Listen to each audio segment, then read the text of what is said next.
Ceklek, tak. Sepatu hak tinggi mendekati meja kerja Harlon. Sayang. Pria yang sibuk menandatangani berkas-berkas menumpuk di mejanya, tiba-tiba berhenti setelah mendengar suara cempreng gadis itu. Harlon memijit kedua alisnya, bisakah kamu tidak datang dan menggangguku di hari kerja? Felicia cemberut, kemarin dan sebelum-sebelumnya kamu juga mengusirku dari sini. Aku curiga kamu pasti menyembunyikan selingkuhanmu di sini, bukan? Segera, gadis itu terlihat ke sana kemari guna mencari sosok selingkuhan yang diucapkannya barusan. Hela nafas, Harlon mengusap kasar rambutnya. Dia ingin tahu mengapa orang tuanya ingin menjodohkan dirinya dengan seorang gadis yang bahkan belum lulus SMA.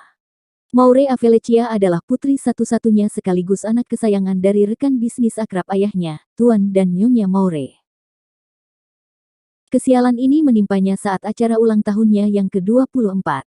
Kala itu, di rumahnya diadakan sebuah acara besar untuk merayakan hari kelahirannya, dan keluarga Maure beserta putrinya diundang dalam acara ini.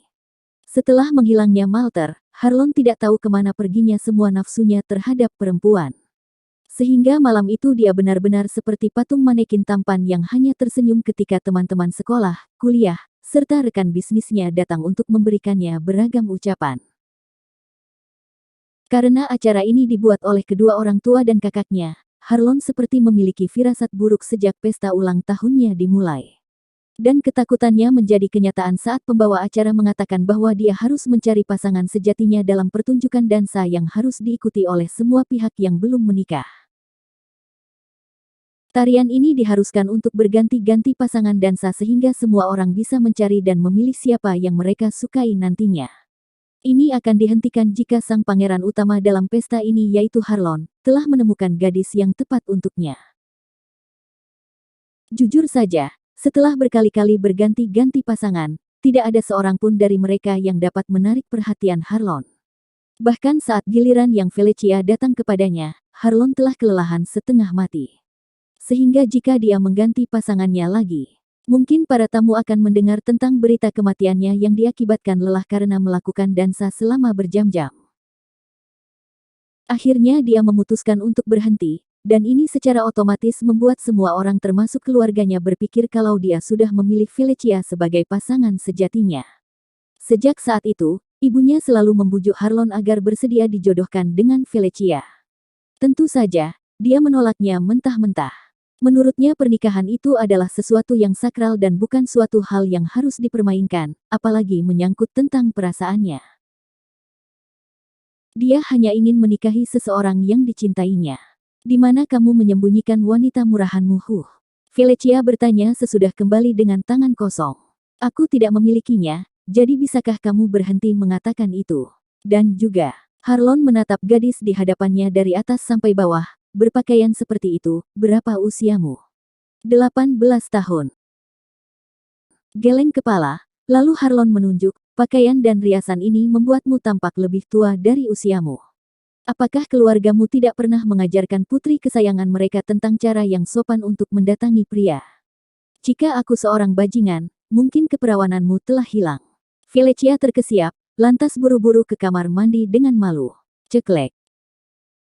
Harlon menoleh ke arah pintu terbuka yang menampilkan Malter. Dia kemudian melirik jam tangannya. Kali ini kamu tepat waktu. Malter mengerit bingung sebelum melangkah mendekati pria itu bersama secangkir kopi di tangannya. Ada apa denganmu? Kamu menatapku seolah-olah aku adalah malaikat penyelamat. Siapa yang melihatmu seperti itu? Aku tidak melakukannya, bantah Harlon sambil melirik pintu kamar mandi. Tingkahnya yang aneh membuat Malter juga ikut menengok ke arah yang sama. Ada orang lain di sini. Bersamaan dengan habisnya pertanyaannya, Felicia juga keluar dari kamar mandi. Kecuali pakaiannya yang tetap seperti sebelumnya, gadis itu tampak lebih bersinar dalam riasan tipis khas anak muda pada umumnya. Namun begitu dia mendongak ke depan, mulutnya sontak terbuka sedikit dan dia berteriak, "Kamu!" "Aku." Malter menunjuk dirinya sendiri dengan raut bertanya. Felicia menggeram tertahan, "Kamu melupakanku." Ada banyak wanita di perusahaan ini, maaf aku tidak mengenalmu." Jawab pemuda itu cuek sembari berjalan ke sudut ruangan untuk mengambil sapu dan melanjutkan pekerjaannya sambil membelakangi kedua orang itu. Harlon diam-diam tersenyum di sela menyeruput kopinya. Dia berharap Malter bisa mengusir gadis itu dari ruangannya atau kopinya akan terasa pahit jika calon tunangannya tersebut masih berlama-lama di sini. Wajah cantik Felicia memerah karena marah, dia belum pernah diabaikan seperti ini sejak dia lahir. Mengalihkan matanya pada Harlon, gadis itu seketika merengek, sayang. Dia mengabaikanku, sayang. Malter terdiam. Penuh kesombongan Felicia berkata, aku adalah calon tunangan bosmu. Calon tunangan. Jadi Harlon sudah memiliki calon tunangan. Mendengar ucapan Felicia, pria yang duduk di kursi itu hampir menyemburkan kopi dari mulutnya. Omong kosong apa yang kamu bicarakan? Aku tidak pernah setuju untuk bertunangan denganmu. Tapi di acara itu kamu memilihku. Oh, pernahkah aku mengatakan memilihmu? Saat itu aku telah menjelaskan bahwa aku lelah.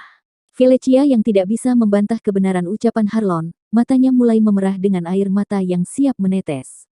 Tapi Harlon masih belum berhenti sampai di situ, berikutnya dia berdiri menghampiri Malter, dan lagi. Terus membalik tubuh pemuda itu menghadapnya dan tanpa basa-basi mencium bibir yang telah 7 tahun ini tidak pernah lagi dirasakannya. Kap. Petik 2. Malter membelalak. Tangan dan kakinya sedikit menggigil karena perbuatan Harlon yang tidak disangka-sangka. Ciuman mereka tidak berlangsung lama, Harlon secepatnya menarik dirinya dan berkata pada gadis yang sekarang menangis di ambang pintu kamar mandi, dia pacarku, jadi jangan mengatakan omong kosong lagi atau pacarku akan cemburu. Apa? Teriakan itu berasal dari Malter juga Felicia yang sama-sama terkejut. Felicia menutup mulutnya, Hicks. Aku akan melaporkan hal ini kepada ayahku. Dan berlari keluar ruangan. Harlon terus memperhatikan pintu sebelum suara dari belakangnya terdengar, Harlon. Dia bergidik lalu memutar badannya, Malter, aku bisa jelas ah. Harlon sontak berlutut, mengerang di lantai sembari memegang bagian bawahnya, auh. Masa depanku. Bertemu denganmu sudah membuat hidupku tidak tenang setiap harinya, dan sekarang kamu berani menyeretku dalam masalahmu. Ujar Malter berang. Maaf, tapi aku benar-benar membutuhkan bantuanmu untuk membuat anak itu menjauh dariku. Tidak, aku tidak mau membantumu. Kamu sudah dewasa, carilah caramu sendiri dan jangan pernah melibatkanku di dalamnya. Pemuda yang marah tersebut mengambil langkah besar ke pintu.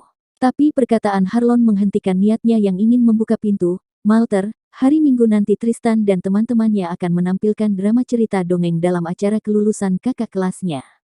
Malter mengulum bibir sebelum bertanya, lalu, apa hubungannya denganku? Harlon tertawa remeh, Malter, jangan pura-pura tidak peduli. Aku tahu kamu sangat menyayanginya, jadi tolong hadirlah di sana. Tidak, aku tidak akan pergi. Ini permintaannya. Harlon masih belum menyerah. Bola mata Malter membesar, lantas memutar tubuhnya pada pria yang saat ini tiba-tiba berdiri di hadapannya. Dia refleks mundur hingga menyentuh dinding pintu, menjauh dariku. Peringatnya. Dia sudah tahu jika kamu bekerja di perusahaanku. Harlon mengungkung pemuda itu di antara tangannya, dan ini adalah permohonannya sendiri. Malter menunduk, tidak berani memandang langsung ke mata Harlon atau wajahnya akan panas detik ini juga, aku. Keponakanku akan sedih jika tahu paman favoritnya tidak datang. Urat-urat timbul ke permukaan kulit saat dia meremas tangannya. Jika mempunyai waktu, aku akan ke sana. Kuharap kamu pergi. Harlon tersenyum. Ngomong-ngomong, di mana sekolahnya? Oh, itu bersebelahan dengan sekolah dasar S. Untuk sesaat Malter dilanda kekosongan otak. Tunggu, di mana? Dia bertanya sekali lagi. Di sebelah sekolah dasar S, ada apa? Ah, bukan apa-apa. Itu adalah tempat yang sama dengan Ming Feng, jadi. Selama ini sekolah Tristan dan Sola bersebelahan.